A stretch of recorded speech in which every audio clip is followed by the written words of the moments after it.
Ladies and gentlemen, welcome back to another episode of The Intelligent Moron with Alex Silva. Yours truly, yet again, another week has passed. It is now March of this year. March is now upon us. We are now in the third month of the new year, which I don't know about you guys, but it doesn't feel like it's already the third month of the year. It doesn't feel like it's March yet. Now, partly that might be because where I live, it's still pretty chilly, which is a good thing. It's not, very normal. Usually around this time in California where I live, it warms up around March, even sometimes late February. But the temperatures have not really gone that way. I'm looking at my weather forecast for the next, 10 days. And I see a 31 at night. And not really a whole lot of warmth coming from these next 10 days of where I live. Which I think is crazy. I think it's weird. But, that's just what it is right now. I think I would, obviously prefer this type of weather and this type of climate at the moment, even though it is March entering, about to be spring is, soon. I'd rather have this than it be already kind of warm, because then it would kind of throw everything off. And you know what? It's kind of been like that for the past maybe, 10 years, how it kind of warms up a little bit quicker than normal. But this year, it's kind of, winter's still kind of clinging to us, which, for me, it's a good thing. I don't like hot weather. I don't want it to be hot. It's easier for me to warm up, I think, than to cool down. Just bundle up. It's what I've been saying for this entire time. Winter, fall, even when fall's, cold, just bundle up. It's much easier than to cool down. You cool down. You can only do so much. So you gotta, turn up that AC, for it to really feel cool. When you're hot, what are you gonna do? Have a fan by you the whole time? And what if you have to leave? What are you gonna take the fan? When you're away from that fan and you're trying to save some money, right? You don't want to turn on that AC. You gotta keep that fan, it's stationary. And when you leave, it's gonna get hot. You're gonna get uncomfortable. You're gonna be sweaty, at least when it's cold. And you don't want to turn on the heater. Or maybe you don't want to, maybe you just try to save some energy, right? Just bundle up, put some socks on, maybe some sweats, layer up, and just, tough it out. Or, obviously turn on the heater. But if you're trying to stay away from turning on the heater a whole lot, bundle up. That's always been not just my method, but everyone who's ever existed method. Back before we had heaters, let's go way back in time. What did people do? They bundled up with furs and different fabrics and cotton and all that stuff way back, and they lit fires, and after that they had thermoses, not thermos, is it a thermos? No, it's not a thermos. What am I thinking of? Furnace, not a thermos. That's for soups. They had furnaces, and they had to, light them up and, stay warm that way. And then we got heaters, and then we were like, oh, we have heat control throughout the entire house. But way before that, people just wore a lot of clothes. And, sometimes you got to go back to those ways to make yourself warm. And luckily, we have that. We can do that. It's a possibility if you want to save a little bit of cash. So I've been kind of trucking through this winter. It has been chilly. It has been cold. But, you move on. I had a little bit of a scare, though, this past week.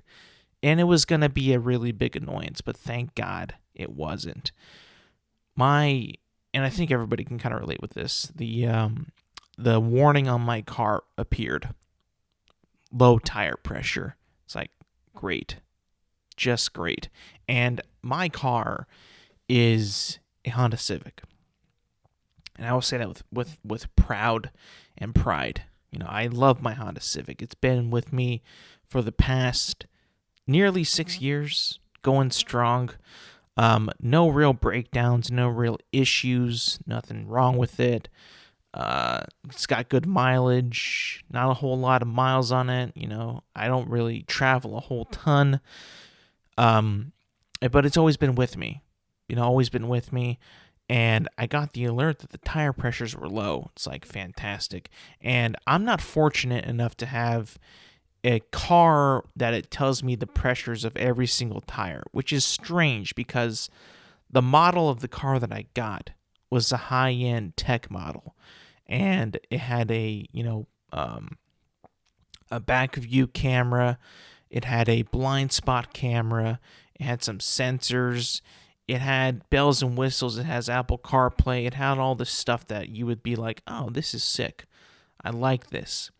But it didn't have the pressure indicators for the tires. And I've driven cars in the past that were much older with less tech that did have that. So when I acquired the car and I saw this, pop up, it's happening to me before in the past, it always kind of breaks my heart a little because I wish at the end of the day that my car was able to track the actual tire PSI of every tire that I have. That would have been pretty cool. That would have been sick. Anyways, the tire pressure low indicator pops up, and I'm like, great, this is fantastic. And what do? I put it off. I go out there myself like a schmuck and just kind of push into my tires. I just push into them to see if, are they actually deflating? And of course, like I said, it doesn't show me the exact air pressure for every tire. So every time that happens, I have to, I gamble. I have to guess which one needs air. So lo and behold, I'm like, great, well, I don't really have time at the moment. Let's see how it is in the morning. Maybe the light just, it needs to go off. Maybe it's not reading it correctly. So a couple days go by. I'm checking the tires, with my fingers and my thumb, pushing them in. I'm like, okay, they feel firm. Why is this light on? What am I doing wrong? So after a few days, I've noticed nothing has changed. They haven't gotten any flatter. They haven't changed. They're still firm as a rock. I go to the air pressure, to the air pressure machine at a local gas station. I'm like, all right, here we go. I'm into this once and for all. I'm going to put air in them. I'm going to check the pressures, and then we're going to be on our way.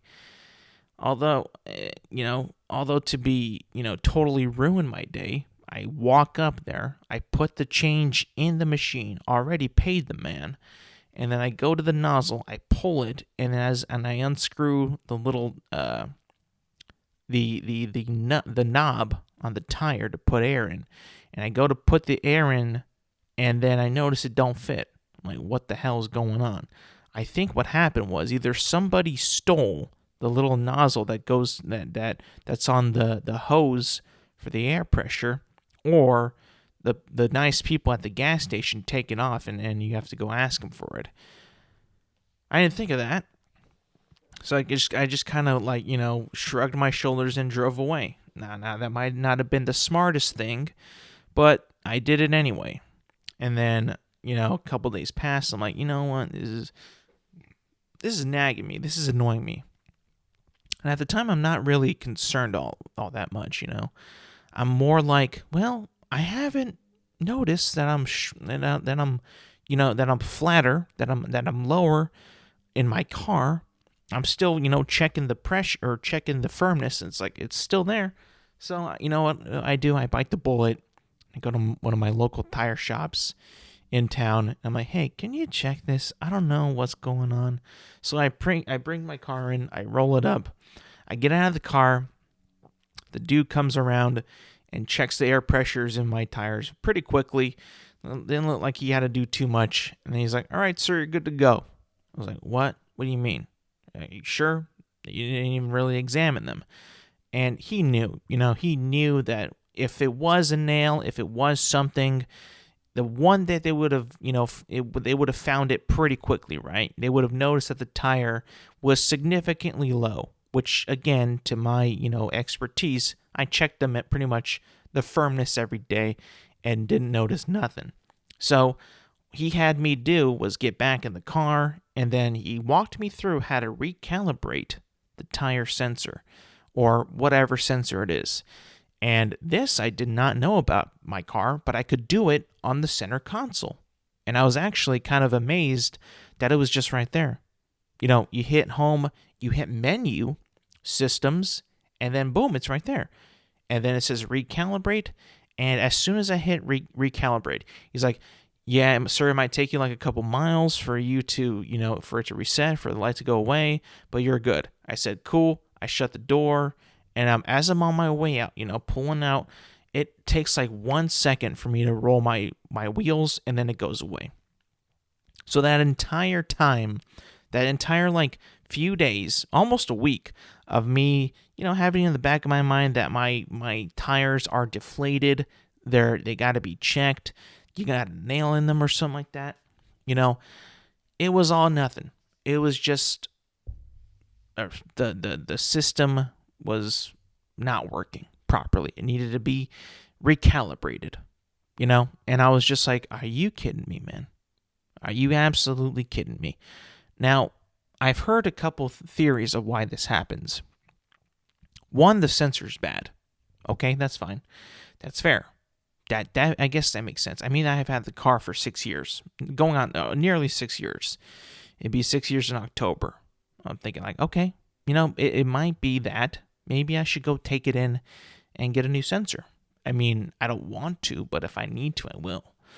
And then number two is I've heard people say that the weather, when it gets extremely hot or extremely cold, it kind of messes with the air pressure in the tires, and it kind of throws off the system. Some happens to it or something like that. I never heard of this before, but apparently if the tire, which has air in it, and it gets too hot, too cold, some air comes out faster, or the pressure in it grows because it's too hot or something. I didn't even know that was a real thing until when I heard about it, like I think like last year. I heard that, I was like, what the fuck? What are you talking about? Huh? That doesn't make any sense. So I guess, it being so cold at night, the weather being, frigid as it is, even though like there's other places in the country that are much more frigid than, here. I mean, Jesus Christ, what a stupid little thing for me to go through, to think, doom and gloom, I might need to get a patch, I might need to spend some cash, maybe something's busted, I don't know, the nozzle's missing, what the fuck, that's never been a thing ever, to, just recalibrate it. But let me tell you guys, when the tire shop guy was literally like on each tire for like a second, just like, pss, pss, pss, just checking 1, 2, 3, 4, all tires. It's like, you're good, sir. I'm like, oh my God, I feel like such a buffoon. It's like, God damn. If only I knew that before. Like, if only I knew. And who knows? What if my tires are shit? What if there is a nail? What if something, because the sensor is so shit that when I recalibrated it, it just went away and it stopped working? What if that happened? I don't know. Maybe I actually do have to get that thing checked out and make sure that that's not a ticking time bomb, to me, the worst case scenario, the worst thing that could ever happen in modern day conveniences or inconveniences, I think number one's got to be car troubles, because they're so, they come out all of a sudden. It's like it kind of ruins everything. How you going to get to work, get to school, get to wherever you got to go? Nowadays you need a car, you need a mode of transportation. And for most people, that's a automobile. So whenever that happens, this car trouble stuff, it's always like in the back of my mind. Like, I pray every day, or I try to pray every day. I do this, little funny thing with the cross on your chest. And I'm like, you know what? Please, maybe I always do it when I get on, like, when I go driving. Like, please, no accidents, no crazy drunk drivers. Just get me from here and back, quick as possible, easy, simple, no dangers. I need to start praying like every single day to not have any car trouble, because that's really something that is a pain to deal with. Depending on, where you are, where it happens, I'm just happy that I've never, knock on some wood, I have never been in a situation where I've had a flat tire while driving. I have had, however, my transmission give out while driving. And let me tell you this, that was crazy. I was driving an old car, an old car that my parents had, and then they handed it down to me. And I was driving home from school, community college, with my brother in the passenger seat. This was about maybe at least 8 years ago, maybe even more. I can't really tell you, but at least 8 years ago. I'm driving down the not the freeway, but just like an old country road. I hit a stop sign, and then it turns green. I accelerate, and as I'm approaching the stop sign, it's maybe about like a good mile away, half a mile maybe. I go, how you speed up, you're coasting a little bit, you take your foot off the gas to let yourself coast a little bit, to not go over the speed limit, and then you go back again to give it more gas. And as I'm giving it gas, I realize I don't feel any force behind it. I hear it rev, but there's no force behind it. It was a strange feeling. Like I put my foot on the gas. You heard the engine just go, but that was it. Like you didn't feel it turn the wheels. You didn't feel it move the car. And like, oh no. So I try to brake a little bit, just so I'm not going so fast, so I can at least have a little bit of control. I try it again. I try to put my foot on the gas again. Vroom. Again, no force behind it. I'm like, oh shit. At least I can brake. So I flip those hazards on, started to put my brakes on, pump the brakes, and I pulled over to the right side safely, thank God, before I hit the stop sign. Safe, out of mind, no issues with that. But that was, a transmission is probably like one of the biggest, most costly, most expensive repairs, to a car that you can possibly do. Some people say if you have a bad transmission or your transmission goes out, might as well just buy a new car, because the amount of money that it takes to fix your transmission is astronomical, apparently. I don't know why. I don't understand, but that's just the way it is. Anyway, I, coasted. I made it there, and I'm like, oh my God. So I just shut the car off, and I told him, like, hey, I have no, power. What happened? At the time when this happened, I thought that maybe the fuel lines got cut or something like that, but I noticed that, there's no leakage.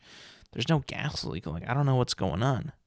This is crazy. What the fuck is happening? And then, I tell the tow truck driver when he gets there, and he's like, oh, your transmission's gone. I'm like, ah, shit. This is not good. This is terrible. Thank God, he's able to get the car back, back to my house in one piece. I've never had that experience before in my entire life until that day. And then maybe about 5 years later, my other brother was using the same car, going to the same community college. It's in the family blood to do that, I guess, with this car, by the way. And this is when he's driving to school, and he breaks down, but for the reason that I thought I broke down the first time. His gas line busted, and he couldn't go anywhere. And, it was crazy because I had to go pick him up and rescue the poor guy. And, you see him on the side of the road, pulled over as best he could. And you just smell the gas. Like, holy shit. If someone is smoking, Someone lights a match, we're going up in flames because this is terrible, awful. Thank God, we were able to save his ass and take him to school, and get that car fixed again. But it's like, shit, man.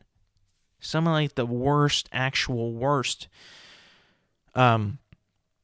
worst possible breakdowns, and that just shows you to we did not get a new car. We kept that car, give it a new transmission, and still shit happens. Thank God the transmission didn't die, but still bad shit.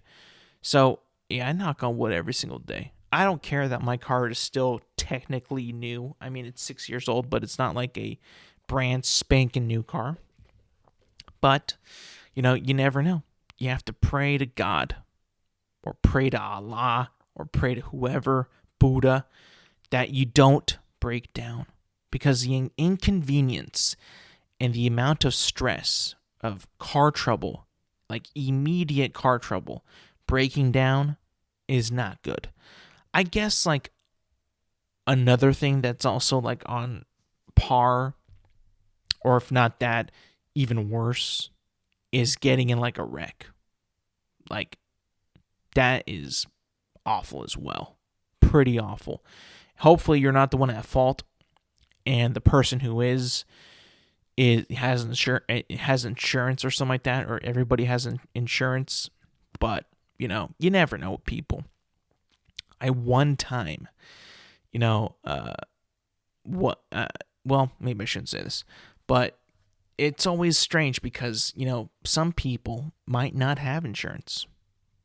Some people they probably don't have insurance.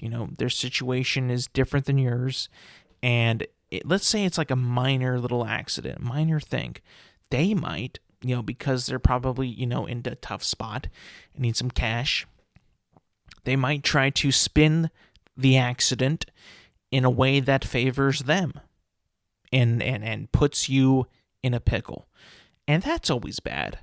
That's always terrible. That's always like, really, dude? Wow, you're a piece of shit, Like, it's crazy how you would totally do that when you know that it's not, like, it's your fault and you're trying to blame it on me. That happens all the time, though. I've known people that have been in accidents and they try to blame it on the person who is least at fault. And they will go to like, the ends of the earth just to get a little bit of money from the courts or wherever, I don't even know. Like the insurance, I guess. And it's crazy the lengths that people will go for that, I don't know what happened or why that is so like part of like our society now, is like suing and all that. Like people, like some people are just so sue crazy.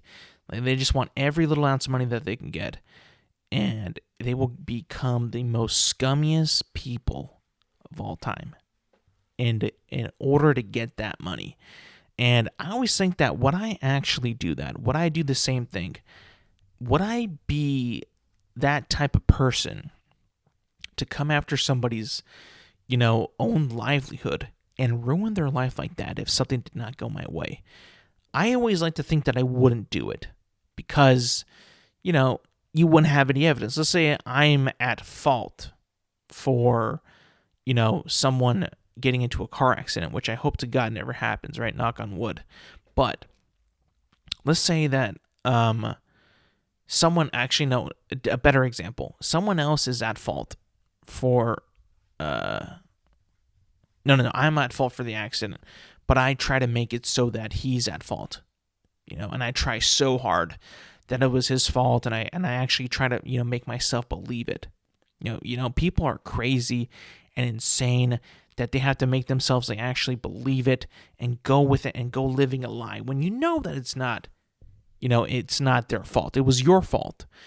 But you have to, play it and play for yourself, and you have to die on the hill if you've gone that path, and because it'll benefit you, get you some cash, and you can always use some cash, that's just built into your brain that, oh, I need the money, give me some money.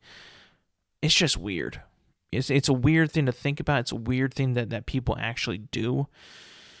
It's sickening.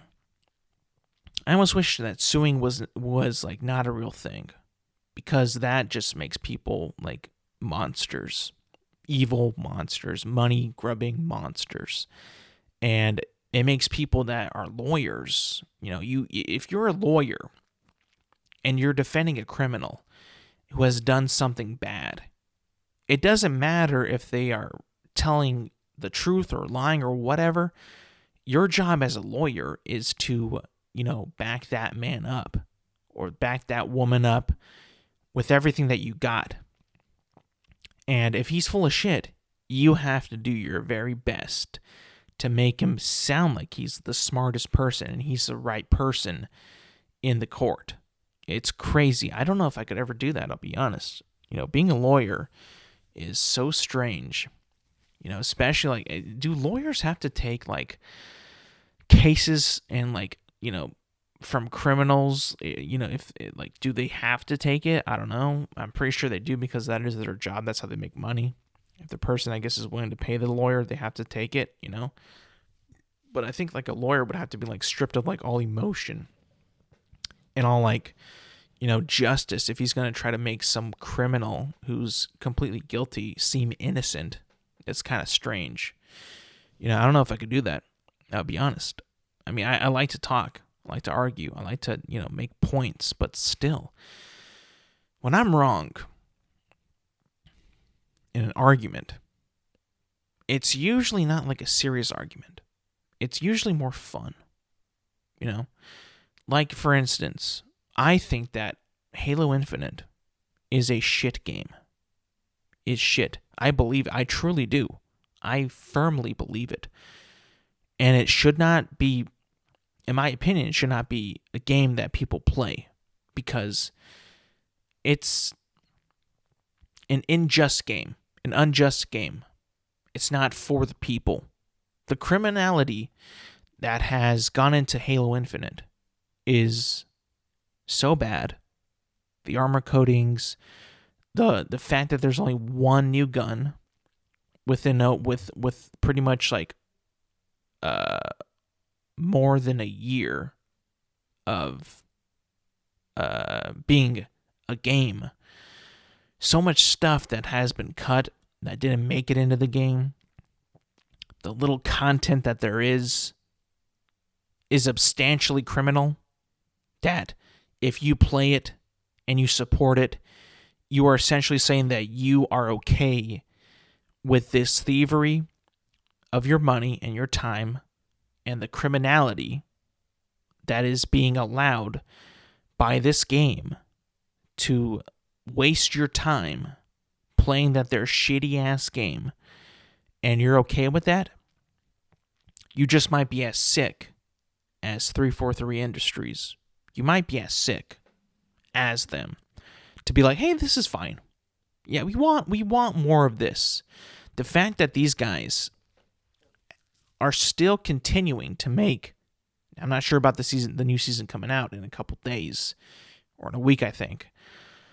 But the content that they most recently came out with, that winter update, and even maybe one after that, these little mini seasons that they have, how it's still Halo Reach stuff, how it's still Halo Reach themed, when it launched with Halo Reach stuff, is actually, you're supporting a crime. I think that you're supporting a crime. That you're supporting people who won't put in new shit or cool shit in favor of just rehashing shit that you played, 10 years ago when Halo Reach came out for the first time. It's criminal. It's unjust. It's not for the player. It's not for the person. It's not for the people. That game is not for the people. The way that they abuse your wallet and make it so that you can't get the right colors that you want for your Spartan, for the Spartan's armor, is criminal. It's actually criminal. Now, would I take Halo Infinite to court? I don't think I have the money to do that.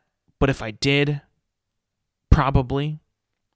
I mean, I feel like I have enough on my case to at least entertain the courts and be like, hey, this game, these developers are pretty bad people. Here's why. X, Y, and Z.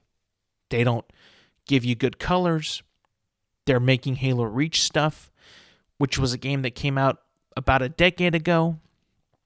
They don't make their own maps. They just have the players make their own maps for them. How much lazier could they get? They're rich as fuck. They don't spend their money on anything that makes the game better. May I go on? Need I go on? Your Honor, I think I have the right evidence to say that 343 Industries are a bunch of crooks, phonies, and losers. Now I'll argue with people about that type of shit. But I think that it's kind of fun to argue that, because there's people that I know that are passionate about Halo, that like Halo at least, that have a good time playing it. And I'm just like, ugh, you gotta be kidding me. You gotta be absolutely kidding me. The fact that that game was free, day one, essentially free. I mean, Game Pass free, Crazy. Speaking of games, though, I haven't talked about a new game that I've been playing because I haven't had a new game for a while. I'll be honest, I've been kind of dried out. The desert has never been drier, known as my hard drive. I don't have a lot of games. I think I told you guys on this podcast that I snapped about maybe 4 months ago, that I deleted all my games, except for Call of Duty Modern Warfare back in, I believe, the beginning of October, I think. Essentially snapped because I was bored and no games to play, nothing to look forward to as a video game player, an avid video game player. I had nothing to look forward to. Nothing, absolutely nothing. Until Warzone or Modern Warfare 2 came out, and then I was like, okay, I'm back. Let's get it. Let's go. I'm ready. That now I still have fun with that. I have fun with Modern Warfare. I have fun with Warzone. I've been playing that a lot lately. A lot of Warzone. Ashika Island Resurgence. It's awesome. Al Mazrah with the new updates. The faster plating is pretty good. I enjoy that. I think that it's a good, fun play. A good, fun addition. I hate that there's no backpacks. I think that a backpack, at least a medium one, would be nice to get more slots for more stuff, because they had that before. They took it away because, I don't know, because, like I said, they had one problem with too many people just hoarding self-revives, which you can just limit that to one per person, but they couldn't do that, so they had to take it out, the entire backpack system, which I think was lazy, and no effort was put into that. But, we are where we are, and there's more loadouts, opportunities. There's, like I said, faster plating. It just feels more faster, which at first I was kind of worried about because I actually enjoy the slower pace. But it's not like it totally makes you a Speedy Gonzalez or like a fast as Sonic. No, it's just like a little bit of mechanic adjustments that I think are pretty good. So I'm having fun with that. I am enjoying the ranked multiplayer. I really enjoy going in with my buddies and playing hardcore modes and really trying to rank up and being the shit with the boys. Sometimes we get some tough matches. Sometimes we get some pretty clutch wins. But overall, I enjoy the ranked. I know I was very against it before, and I said that we didn't need it, but it's nice to have. It's fun. I mean, if that's what's going to take my friends to play Call of Duty with me, then I'm all for it. I wish they would play Warzone with me, though, because I think that they're just taking a stand against me, honestly, because I like it so much, and I'm very anti-Fortnite. But I don't. Fuck them. Screw them. We have ranked. We can play ranked. I don't need them. Whatever. And up until that point, a couple weeks ago, I've been pretty dry. I did not get the Dead Space remake because I don't know if I wanted to pay $70 for that remake.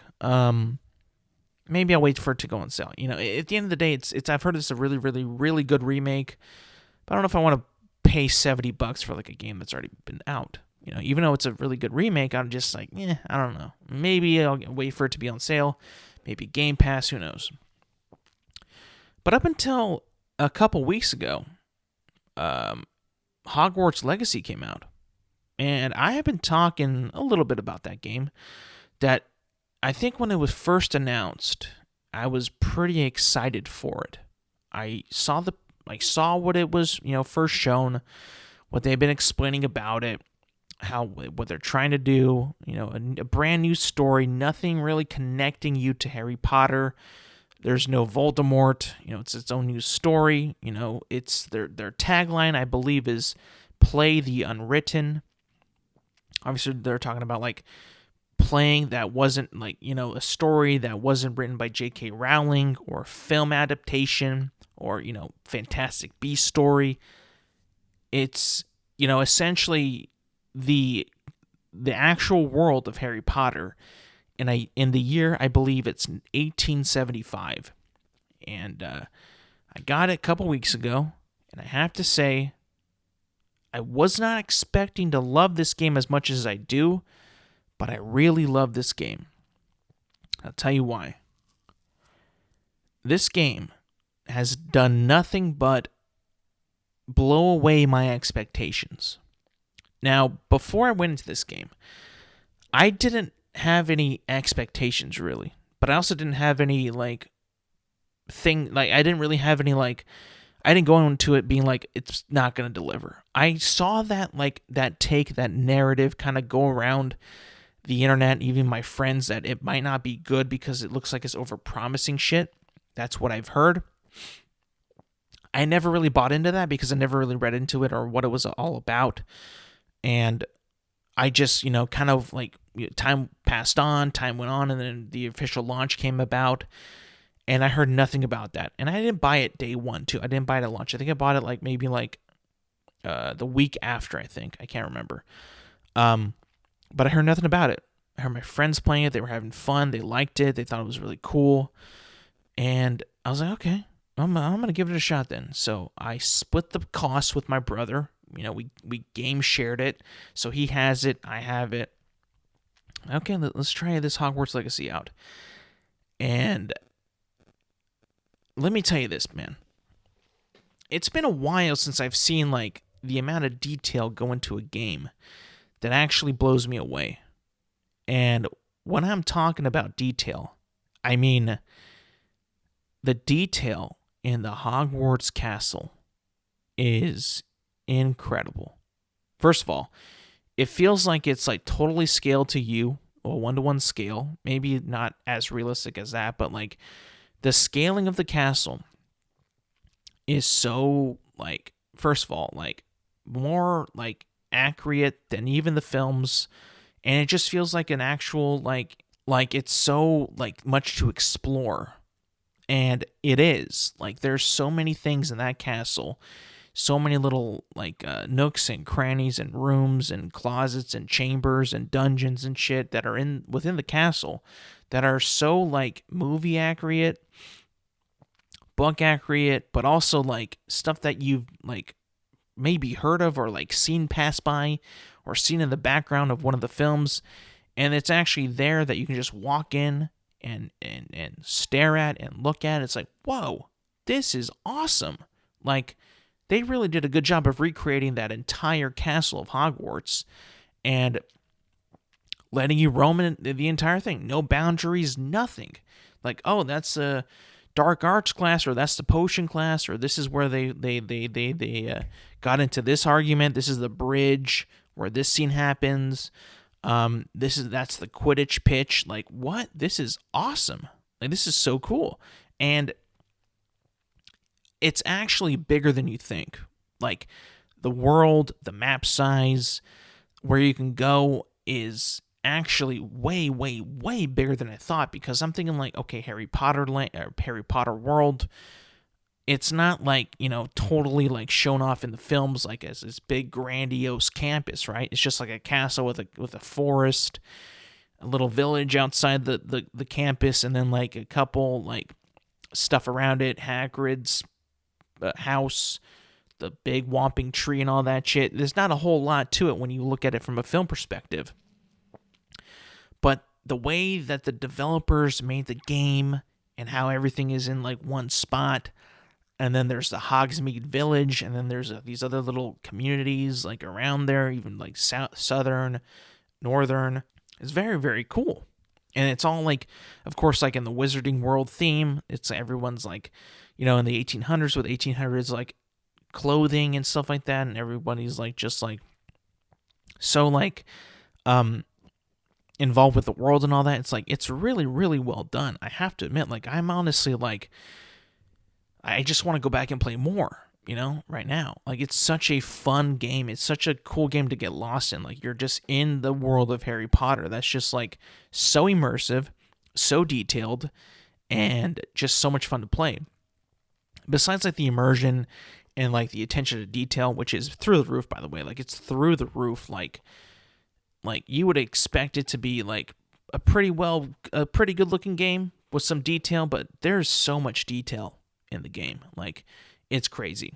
I feel like I've explored like a lot of it, but there's so much that I have not explored at all. In the castle, outside the castle, everywhere else is like I've just like got so much to do in that game that it's like, this is a fantastic purchase. Like, I have so much to do in this game. Like, it's going to be so much fun. So if I'm looking at the immersion and the attention to detail and the aesthetic and all that, the seasons, the outdoors, the inside, the castle itself, the interactions with other people, interactions with like other students and professors and all that, it's a 10 out of 10 for me. It's awesome. I got House Gryffindor, the House of Heroes, so like that's awesome. And it's been a lot of fun. And, not just like the way it looks, like I said, the immersion and all that, the attention to detail is there 100%, but the combat itself, the wand combat, the magic combat is actually pretty freaking lit. I'll be honest, like I really thought, I didn't know like a whole lot of the spells in the Harry Potter world, in the movies at least, in the films, but learning the spells, you kind of like remember like, oh, I remember him saying this at this part, and it did do that, it did kind of do this, and it's like, it's so like intricate, and it's so like adaptable, and it's like such a fun way to use combat. Like, there's a spell that pulls enemies forward. There's a spell that levitates them. There's a spell that disarms them. There's a spell that pushes them back, one that sets them on fire. And like the ability to do all that stuff and to disorient your enemies and then do like a chain combo of the spells and then kind of like juggle your enemies with the spells and with the wand is just brilliant gameplay. It's so much fun. It's like almost addicting to do that. Like when you have like a spell chain going on, it's like one of the best feeling things in the game. It's so cool. It's so satisfying. And it's just like, wow, this combat was probably should not be this fun, but it is. Like, they nailed it. They really, like, out of the park. It's just fantastic. I couldn't be more happy with the purchase in like this past year. Fantastic.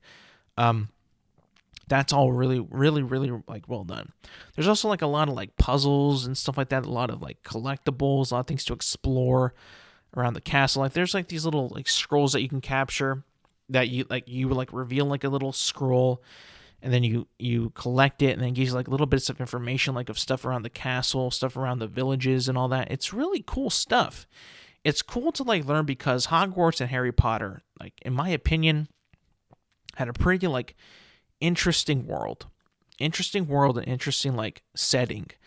And to go back into the time, like in the 1800s, and really like learn like the old school magic and all that, and like how it all kind of like began and stuff in its beginnings, even though it's like not at the beginning, it's still much closer to the beginning than Harry Potter in the films. So it's like, it's cool to know all that stuff and see that get revealed in a video game where you explore and where you find stuff, and it just kind of adds on to the legend and adds on to the mythology of the wizarding world when you explore Hogwarts Castle.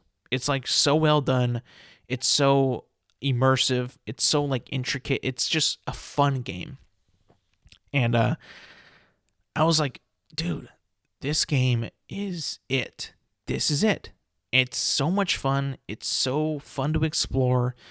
It's the combat is fun. The quests are fun. The side quests are fun too. Like, it's just a fun game. Like, it's like one of the best games I've played, in a while. You know, a game that actually feels like you actually, spent money well. I didn't buy Elden Ring. I didn't play Elden Ring, but like this game to me, Hogwarts Legacy, is feeling like a game that, wow, this is brilliant. It's a brilliant game. I might be a little overstating how much I love it, but like I haven't played a whole lot of games in the last 2 years. So the game that, as good as this game, I think I might be giving a little bit too much praise because I haven't played a whole lot of games in the past 2 years. But this game for me, man, it's been like worth my money, 100%, 100%. And it's like, wow. And it's a single player game too. There's no multiplayer. There's no like online, nothing. So being able to play this game, just at my desk and just kind of get lost in the world of Harry Potter and Hogwarts, man, I'm having so much fun. And there's still so much that I haven't done. A lot of spells that I haven't learned yet. A lot of stuff that I haven't developed yet. New spells that I got to learn and stuff like that. They really do in a way implement the school part of Hogwarts and all that to learning new spells so well. It's done so well in a fun way when you're not just in class and doing assignments, but you're out in the world doing shit and then going back to see your teachers, building relationships with them, learning more about them, and then on the way learning the spells that you need to learn or the potions that you have to drink. And it's just done so well. It's like if you're a fan of Harry Potter, if you're a fan of the books, the films, I can't see how you would not absolutely love this game. I really can't. I'm not the biggest fan of Harry Potter, but this game is kind of making me one. It's so much fun. And I think that pretty much anybody can pick it up. It's very simple. It's not a super hard game. It's not that hardcore either. And that's my one gripe about it. My one gripe is that customizing your character is a little bit on the easier side. The way he looks is a little bit the appearance of your character is a little bit on the shallow side. It's a little bit of the not like Cyberpunk 2077, which I hate that game, but at least the customization was pretty lit. The appearance, the way your person looked was pretty lit. But I would take a game that has a little bit of a duller customization of your appearance, with a badass game and a fun game and an interesting game that keeps you playing, than a game like Cyberpunk that to me is just absolutely a snooze fest. So, this is a great game. If you haven't picked it up, if you're thinking about it, if you're like, should I do it? Should I pull the trigger? In the era of multiplayer games being the thing, and battle royales being what everybody plays and that's all they play, I think that if you take a break and play Harry Potter, Hogwarts Legacy, and you sit down and you play it, and you're just immersed in the game with the gameplay, the scenery, the castle, the music too. Oh my God. The music in this game too is amazing. It blends in with the film's themes and with its own themes as well. And the ambient music, man, in this game, it really does capture and make you feel like you're a student at Hogwarts School. It is so cool. It is, and it really, for real, this game is awesome. And if what I've said hasn't sold you on it, I'm not trying to sell you on it, but I'm just saying it's so much fun. So Harry Potter, Hogwarts Legacy. Right now I'm about level 15 or 16, and I'm loving it. I'm absolutely loving it. Yeah, I can't wait to play more of it and just go back in and just keep playing and learning more about the world and playing the story. The story's awesome too. The story's really cool. And I'm pretty sure I heard that, the success of this game has kind of made like Warner Brothers like wanting to make more stuff with Harry Potter in like the Harry Potter universe. So that could be pretty cool. Maybe a TV show, maybe another game. Who knows? Maybe there's some, if they take as much time to develop it and make it as cool or, as like awesome or as detailed as Hogwarts Legacy is, they should have something on their hands, and that'll be really cool. All right, shifting from video games to movies to close out the episode. Last thing I'm going to be talking about is Lord of the Rings is back. Lord of the Rings is back. Warner Brothers has struck a deal to continue or to proceed with making new Lord of the Rings films. And they've been given the green light to do it. Obviously with the rights and everything with Warner Brothers, who's going to get the film rights. It's kind of been up in the air for the past like few years after The Hobbit, but they struck a deal to let Warner Brothers keep them, and now they have the green light to make new films. Now, me being a giant fan, like a huge fan of Lord of the Rings, this is weird.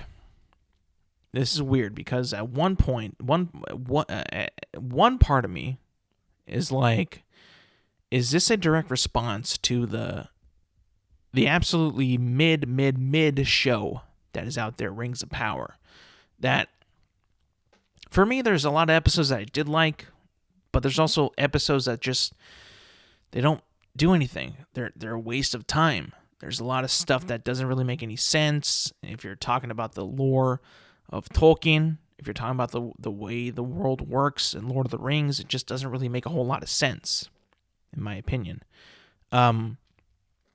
Why do the things that they do, and just to, I guess, make the show better, doesn't really make any sense. There's a lot of things that I don't like about that show.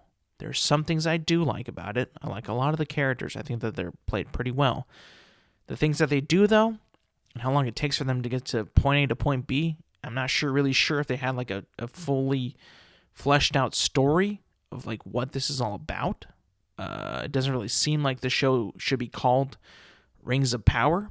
If you're talking about at least season 1, it doesn't really feel like that at all. It almost kind of feels like a little bit of a misbrand, I'll be honest.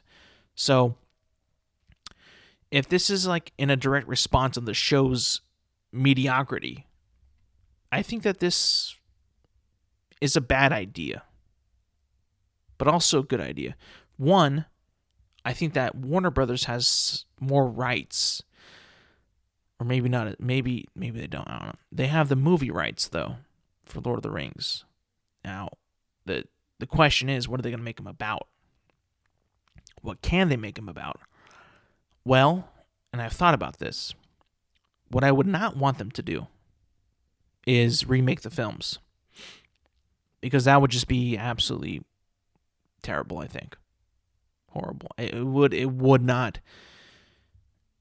just would be bad. I think those movies are still too new for you to remake them. For you to just be like,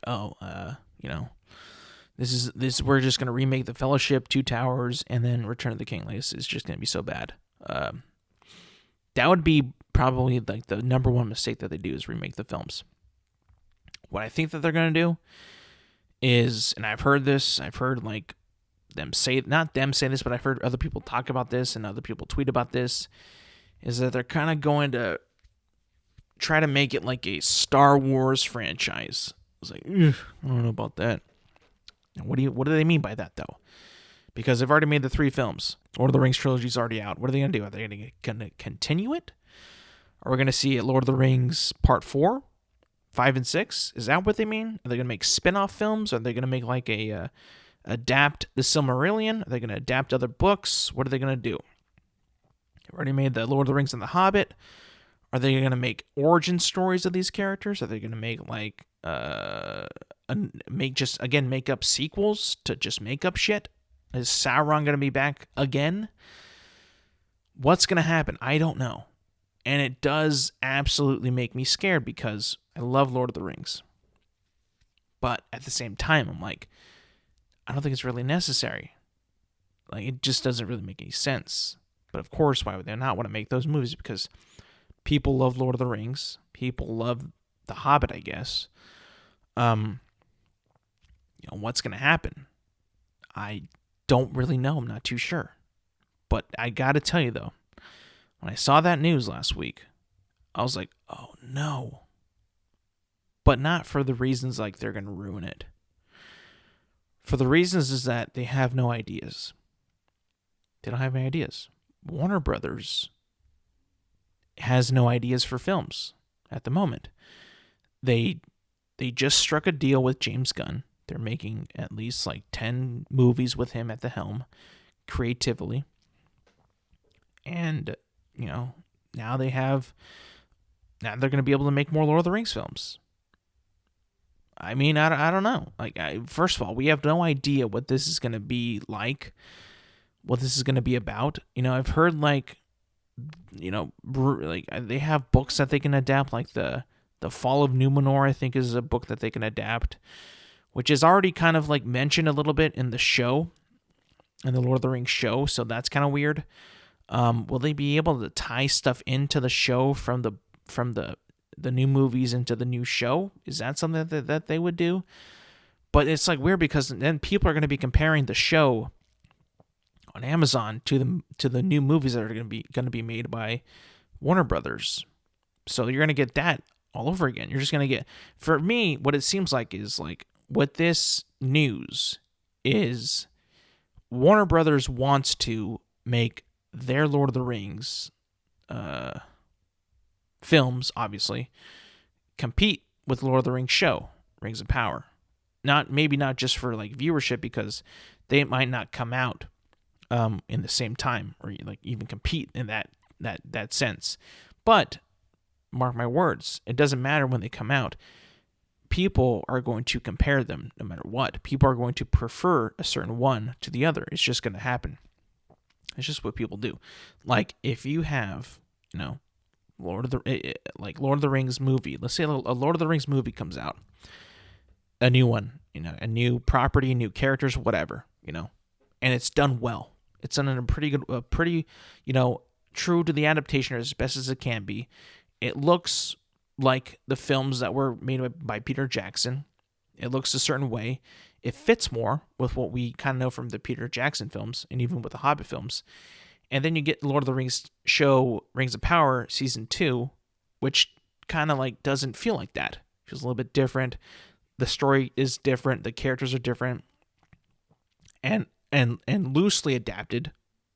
Obviously, people are going to be like butting heads like, why do you like that trash? You should like this shit. This shit's good. Your shit's trash. That's obviously going to happen. It's just something that does happen in culture. Something that does happen into pop culture. People will be comparing them. And I think that Warner Brothers, with this confidence that they've had, that they seem to have in this announcement, they think that they're going to be able to sway the people who probably didn't like Rings of Power, or even people who liked Rings of Power, and be like, hey, people, relax. Lord of the Rings is made for films.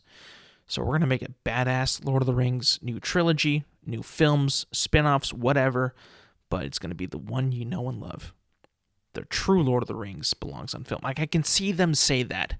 I can see them say that Lord of the Rings belongs on the big screen, and we're going to make Lord of the Rings better. We're going to make it better than what they did in the TV show. You can say that Rings of Power is peak Lord of the Rings. You have the opinion and the liberty and the freedom to say that. But there's always going to be people that say that shit's garbage or that show's trash. And then let's just say that they make the new films, the new trilogy, whatever they make of Lord of the Rings, better than the show. Let's just say that whatever they put out, the first thing that they put out is better than the Rings of Power. What happens then? They're going to start a new war, an actual Lord of the Rings war. It's going to be Prime TV versus Warner Brothers Studios or whatever they have. So that's weird. That's a strange move to take, I think, especially with the show going on. How much people love the original films, like that's kind of weird to do. To say like, hey, by the way, we're gonna make more Lord of the Rings films. You guys down for that? Like,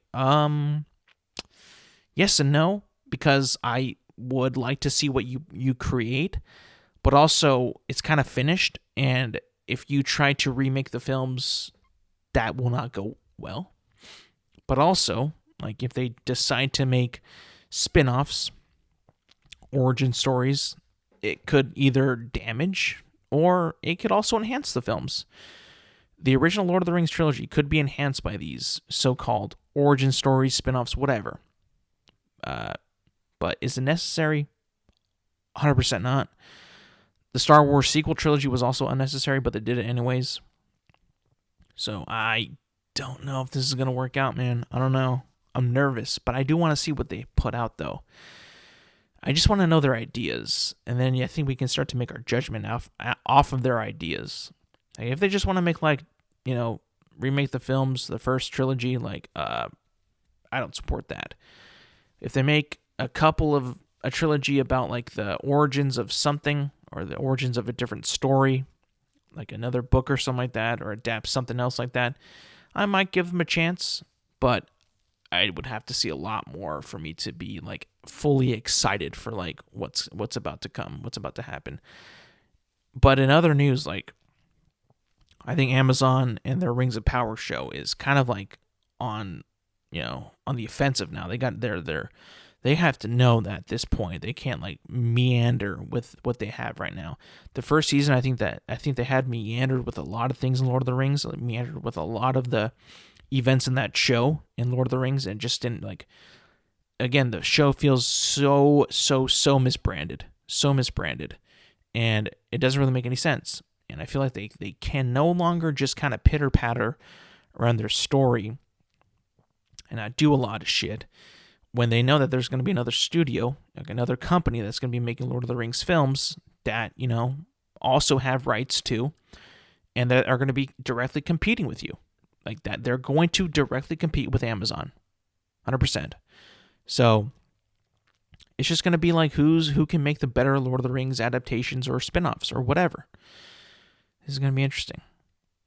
Now we got two companies truly at war. Seems like. I know they're going to be like, well, they have the films and we have the TV. It's not competition. It is.